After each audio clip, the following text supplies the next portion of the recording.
अस्सलाम वालेकुम रहमतुल्लाहि व बरकातहू। मैं नाज़िमा जबीन GTC बोर्ड। मैं आज आपके सामने जो टॉपिक लाई हूँ वो सेट थ्योरी से है। सेट के बुनियादी अमाल। आज हम सेट के जो बुनियादी अमाल होते हैं इसे पहले वाली क्लास में हम देखेंगे कि सेट का फ़र्क क्या होता है, उसका जो basic operation on the sets जो होता है, उसके जो भी डिफरेंसेस होते हैं हम उसके बारे में देखें। यानी सेट्स के बुनियादी अमल यानी जो हिसाब नवीसी में बुनियादी अमल जैसे आदत की जमा, तफरीक, ज़रब व तक़सीम। इसी तरह सेट के लिए बुनियादी अमल सेट का इजमा और तखाता और सेट का फ़र्क भी रहेगा। यहाँ पर हम देखेंगे कि यहाँ पर सेट तखाता क्या होता है। सेट तखाता के बारे में हम देखेंगे कि इंटरसेक्शन ऑफ सेट्स के बारे में हम देखेंगे कि इंटरसेक्शन ऑफ सेट क्या होता है। और जो इंटरसेक्शन जो होता है सेट का फ़र्क और डिफरेंसेस और जो सेट्स का जो इंटरसेक्शन मीन्स जो इंटरसेक्शन का डिफिनेशन हम इसको यूँ बयान कर सकते हैं कि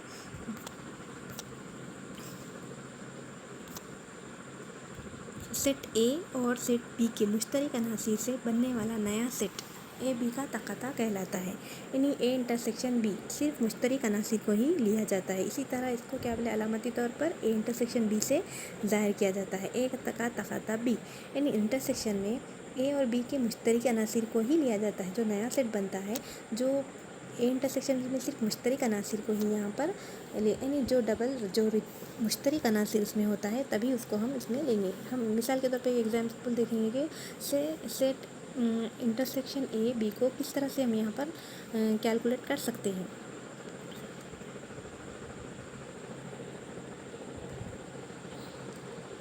इंटरसेक्शन बी जो है यहाँ पर ए इज इक्वल टू 5, 6, 7, 8 और B इज इक्वल टू 7, 8, 9, 10। तब इंटरसेक्शन बी हमको यहाँ पर मालूम करना है। इंटरसेक्शन बी मालूम करने के लिए सबसे पहले हमको क्या करना पड़ेगा, ए इज इक्वल टू ए के जो आदात है वो और बी के जो आदात है ये, इसको ए इंटरसेक्शन बी हम जब को कैलकुलेट करेंगे ए इंटरसेक्शन बी जो ए के आदात इंटरसेक्शन और बी के आदात।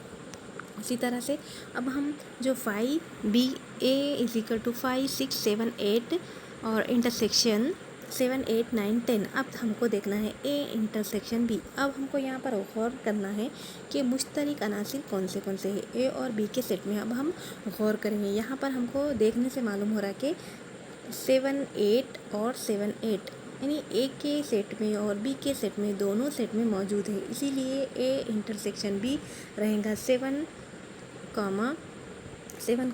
8 ये रहेगा ए इंटरसेक्शन बी। यानी यहाँ पर नोट देखने से हमको ये मालूम हो रहा कि नोट सिर्फ मुश्तरक अनासिर 7 और 8 ही लिया जाए। यानी जो मुश्तरक अनासिर है 7 और 8 ही है। इसलिए हम क्या कर रहे हैं, सेट तखाता। उसी तरह हम क्या करेंगे, दूसरी मिसाल पर गौर करेंगे सेट तखाता मालूम करने के लिए। अगर 1, 2, 3 ए इज इक्वल टू और बी इज इक्वल टू 3, 4, 5 तब हमको मालूम करना है ए इंटरसेक्शन बी। दिया गया है ए और B, A is equal to 1, 2, 3, B is equal to 3, 4, 5। अब हमको ये देखना है कि इसमें मुश्तरक अनासिर कौन से है। ए इंटरसेक्शन बी में लेने के लिए 1, 2, 3 और इंटरसेक्शन 3, 4, 5। अब हमको ये देखना है कि यहाँ पर मुश्तरक अनासिर क्या है। मुश्तरक अनासिर यहाँ पर 1, 2, 3 1, 2, 3 है यहाँ पर। अब हमको ये देखना है मुश्तरक अनासिर यहाँ पर 3 मौजूद है और यहाँ पर भी 3। तो ये अनासिर क्या है, मुश्तरक अनासिर ये 3 है। इसलिए ये इंटरसेक्शन बी, इसका जो मुश्तरक अनासिर है ये इंटरसेक्शन बी रहेगा। तो 3 तो सिर्फ यहाँ पर मुश्तरक अनासिर 3 को ही लिया जाएगा क्योंकि वो मुश्तरक है वहाँ पर। अब हम देखेंगे इसको वेन डायग्राम से किस तरह से बताया जाता है। यानी जब ये वेन डायग्राम यहाँ पर लिया जाता है, वेन डायग्राम के लिए ये जो ये ए और बी है वेन डायग्राम के लिए, ए और बी के लिए लेने के लिए वेन डायग्राम में लेने के लिए 1, 2, 3 जो 3 है मुश्तरक है, ये दोनों इसमें लिया जाता है। यानी 1 और 2 और 4 और 5 ये जो 3 है यहाँ पर मुश्तरक, इसलिए हम ये बीच के जो लकीरों वाला हिस्सा है हम उसमें हम उसको ज़ाहिर करेंगे। यानी जो ये वैन डायग्राम है यहाँ पर जो दोनों में है, ये जो कॉमन हिस्सा है, मुश्तरक हिस्सा है, हम इसको बीच में लेंगे और उसको बतलाएंगे कि ये मुश्तरक हिस्सा है। इसी तरह हम दिखाएंगे यहाँ पर कि फिर से हम और एक मिसाल पर गौर करेंगे कि तीसरी मिसाल देखेंगे कि A = 1 2 3 4 5 और B = 2 4 6। अब हम इसकी दूसरी मिसाल पर गौर करेंगे। दूसरी मिसाल के लिए देखेंगे हम यहाँ पर 1 2 3 4 5 6, B = 2 4 6 10 और A इंटरसेक्शन B मालूम। अब हमको ये और करना है कि मुश्तरक अनासिर क्या है। मुश्तरक अनासिर हमको देखने से मालूम होगा यहाँ पर कि मुश्तरक अनासिर यहाँ पर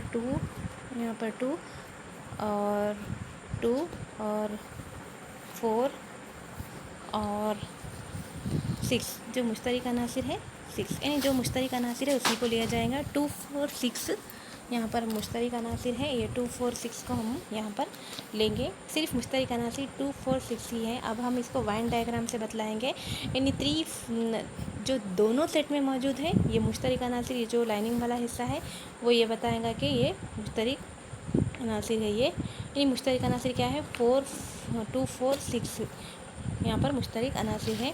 उसी तरह हम चौथी मिसाल के ज़रिए समझेंगे कि यहाँ पर जो इंटरसेक्शन है क्या है। यहाँ पर 4 5 6 A = 4 5 6 और B = 6 7 8, A intersection B = B intersection A हमको यहाँ पर साबित करना है। सबसे पहले हम क्या करेंगे, यहाँ पर A इंटरसेक्शन B मालूम करेंगे, उसके बाद B इंटरसेक्शन A मालूम करेंगे। A इंटरसेक्शन B मालूम करने के लिए हमको A के आदत यहाँ पर लिखना है। A की आदत है 4 5 6 और B की आदत है 6 7 8 इंटरसेक्शन। तो यहाँ पर हमको ये देखना है मुश्तरक अनासिर यहाँ पर कौन से है। मुश्तरक अनासिर हमको यहाँ पर दिखाई दे रहे हैं कि 6 और यहाँ पर भी 6, तो मुश्तरक अनासिर है 6, यानी एक यहाँ पर हमको हासिल है। उसी तरह यहाँ पर B इंटरसेक्शन A मालूम करना है। A है हमारे पास 4 5 6 और B है 6 7 8। उसी तरह B इंटरसेक्शन A हमको मालूम करना है। B इंटरसेक्शन के लिए हमको देखना है, सबसे पहले लिखना है यहाँ पर B के अनासिर। B के हैं अनासिर यहाँ पर B के अनासिर है 6 7 8 और A के अनासिर है 4 5 6। अब हमको ये देखना है कि मुश्तरक अनासिर यहाँ पर क्या है। मुश्तरक अनासिर देखेंगे हम के यहाँ पर मुश्तरक अनासिर जो 6 है। इसी तरह यहाँ पर मसावत नंबर 2 हासिल हुई हमको। उसी तरह यहाँ पर जो एक समा को हासिल हुआ, यहाँ पर एक आदत, यानी A इंटरसेक्शन B मसावी है B इंटरसेक्शन A के। इस तरह से हम ये सेट तखाता साबित हो रहा है। इसी तरह हमको अब देखेंगे कि सेट तखात के फिर और कुछ और मिसाल देखेंगे हम कि किस तरह से यहाँ पर इंटरसेक्शन हमको मालूम किया जाता है। इंटरसेक्शन के लिए A = 2 4 5 6 4 3। तो अब B के लिए क्या है 2 3 5 6 7 9 10। हमको इंटरसेक्शन देखना है। यहाँ पर रिपीटेड अनासिर यहाँ पर क्या है हमको देखने से मालूम हो रहा है यहाँ पर कि 2 और 2, यहाँ पर भी 3 है और यहाँ पर भी 3 है, तो यानी 2 3 क्या है, ये इंटरसेक्शन है। इसी तरह और एक मिसाल के ज़रिए हम देखेंगे C = 3 4 6 7 10 और D = 3 6 8 9। इसी तरह C इंटरसेक्शन D करना है हमको। यहाँ पर हम कॉमन जो मुश्तरक है यहाँ पर 3 और 6, इसी तरह यहाँ पर भी 3 और 6, यानी C इंटरसेक्शन D = 3, 6 हमको ये हासिल हो रहा है। 3, 6 ये क्या है C इंटरसेक्शन D। उसी तरह हम और एक मिसाल पर गौर करेंगे कि F = A, B, C, D, F, G, J। इसी तरह G = A, C, G, H, K। यानी हमको इसका इंटरसेक्शन मालूम करना है F intersection G। F intersection G मालूम करने के लिए हमको F के और G के अनासिर पर गौर करना पड़ेगा। ये देखना है कि मुश्तरक अनासिर यहाँ पर क्या है। यानी हमको ये देखने से मालूम हो रहा है कि यहाँ पर जो मुश्तरक अनासिर है A है, जो मुश्तरक अनासिर है A है और यहाँ पर भी A है। सेकंड जो मुश्तरक अनासिर है C है और यहाँ पर भी C है। और थर्ड जो मुश्तरक अनासिर है C है, यहाँ पर भी C है और और फोर्थ मुश्तरक अनासिर है यहाँ पर जी है और यहाँ पर भी जी है, यानी जो यहाँ पर जो मुश्तरक अनासिर है हम यहाँ पर लेंगे ए, सी और जी। जो मुश्तरक अनासिर है हम यहाँ पर लेंगे। ऑलरेडी हम ये यहाँ पर एफ इंटरसेक्शन जी को दिखा रहे हैं, ए कामा सी कामा जी, यानी जो मुश्तरक अनासिर यहाँ पर ये जो मिसाल में है जो मुश्तरक अनासिर है ए कामा सी कामा जी, ये जो है मुश्तरक अनासिर है। उसी तरह फिर एक मिसाल के ज़रिए हम समझेंगे कि J इज़ इक्वल टू 5, 7, 10, 11 और K इज़ इक्वल टू 2, 4, 8, 13। अब हम देखेंगे कि J इंटरसेक्शन K क्या होता है यहाँ पर। फिर यहाँ देखने से मालूम हो रहा है कि जो मुश्तरक अनासिर है क्या है यहाँ पर। अब हम देखेंगे कि मुश्तरक अनासिर क्या है। 5 है, 7, 10, 11 जो के अनासिर में 2, 4, 8, यानी जो मुश्तरक अनासिर कोई मुश्तरक अनासिर नहीं है, तो ये क्या बनेगा J intersection K is equal to खाली सेट, यानी ये जो खाली सेट, यानी कोई मुश्तरक अनासिर मौजूद नहीं है यहाँ पर, लिहाजा इसको हम यहाँ पर खाली सेट ले लेंगे। इसी तरह फिर और एक एग्जाम्पल के ज़रिए हम देखेंगे सी इज इक्वल टू, अब हमको जो इंटरसेक्शन होता है इसको वेन शक्ल से हम देखेंगे कि वेन शक्ल में इसको किस तरह से बतलाया जाता है। ए इज इक्वल टू 3, 4, 5, 7, 2, 4, 5, 8, यानी मुश्तरक अनासिर को है। जब हम उसका वेन शक्ल के ज़रिए लेते हैं तो इस तरह से हम यहाँ पर इसको वेन शक्ल से यहाँ पर बतलाएँगे, यानी जो ए के अनासिर और ये बी के अनासिर। अब हम देखेंगे कि इसको हल किस तरह से किया जाता है। इन जो मुश्तरक अनासिर है, जब ये जो दरमियान जो 3, 4, 5, 7, 2, 4, 5, 8, यानी जो मुश्तरक अनासिर है जो कॉमन, यानी जो यहाँ पर 4 है और यहाँ पर भी 4 है, यहाँ पर 5 है, यहाँ पर, तो हम क्या करेंगे लिहाजा इसमें यहाँ पर जो है वे मुश्तरक अनासिर को लेंगे, तो ये क्या रहेगा हमारा 4, 5 इंटरसेक्शन। उसी तरह यहाँ पर भी हम देखेंगे इस तरह से हम ये एग्जाम्पल देखने से हमको समझ में आ रहा है कि ये इंटरसेक्शन क्या होता है। इंटरसेक्शन को हम इस तरह से बतला रहे हैं कि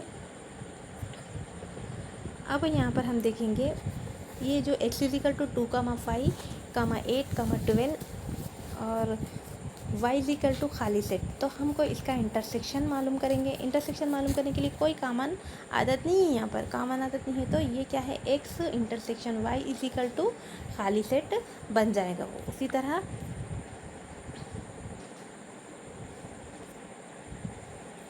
अब हम यूनियन देखेंगे, तो यूनियन में और इंटरसेक्शन में क्या फ़र्क होता है। C इज इक्वल टू 3, 5, 9, 11, 13 और 2, 3, 6, 8, 12, यानी C union D।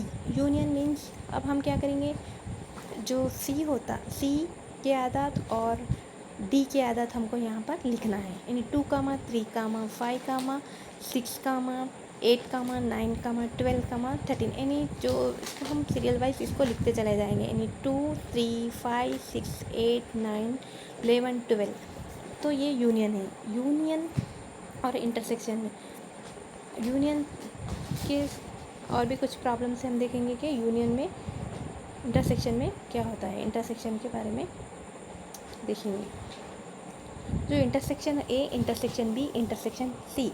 A intersection B is equal to 6, 12, 18, 24, A intersection B intersection C. अब जो ए के आदत होते हैं ए इंटरसेक्शन बी हमारे पास मौजूद है 6, 12, 18, 24, इंटरसेक्शन सी यानी 5, 10, 15, 20, 25। अब हमको देखना है कि मुश्तरक अनासिर यहाँ पर क्या है। कोई मुश्तरक अनासिर नहीं, कोई यहाँ पर नहीं, तो हम लिहाजा इसको क्या करेंगे खाली सेट लेंगे। खाली सेट यहाँ पर और यानी जो है यहाँ पर कॉमन कोई नहीं दिखाई दे रहा, कोई मुश्तरक नहीं है, यानी 6 है, 12 है, 18 है, 24 है, और जो सी के सेट्स है इसमें 5, 10, 15, 20 और 25 है। यहाँ पे कोई मुश्तरक अनासिर नहीं है, लिहाजा ये बनेगा खाली सेट, जो है ये खाली सेट।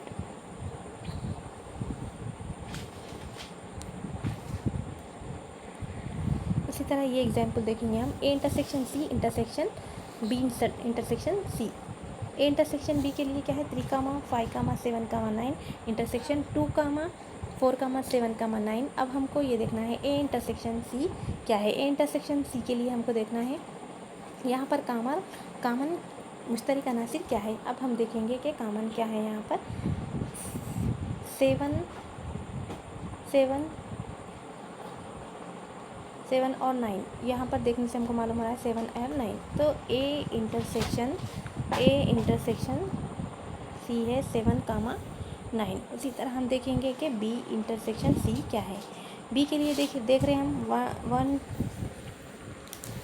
बी के लिए देख रहे हैं 1, 3, 5 इंटरसेक्शन 2, 4, 7, 9। उसी तरह हम देखेंगे कि ये यहाँ पर बी इंटरसेक्शन सी के लिए 3, 1, 3, 5 इंटरसेक्शन 2, 4, 7, 9। अब हमको ये देखना है कि यहाँ पर क्या है, खाली सेट, यानी B intersection C is equal to खाली सेट। उसी तरह A intersection C intersection B intersection C. अब हमको ऑलरेडी ए इंटरसेक्शन सी के लिए हम मालूम कर चुके कि क्या है हमारे पास आंसर, इसके लिए यहाँ पर मौजूद है हमारे पास, इसको ले लेंगे हम। इसी तरह बी इंटरसेक्शन सी के लिए भी हमारे पास यहाँ पर खाली सेट है, वो जो अभी हम मालूम कर चुके हैं यहाँ पर। अब हम इसका इंटरसेक्शन निकालना है। इंटरसेक्शन निकालने के लिए हमको देखना है यहाँ पर कोई मुश्तरक अनासिर नहीं है, ये जो हम निकाल रहे हैं इसका इंटरसेक्शन, तो ये भी खाली सेट बनेगा। ये है हमारा, ये भी खाली सेट बनेगा क्योंकि ये मुश्तरक अनासिर कोई नहीं है। यहाँ पर जो है 7, 9 है, ये है खाली सेट, इसीलिए ये भी खाली सेट बनेगा बी इंटरसेक्शन सी के लिए।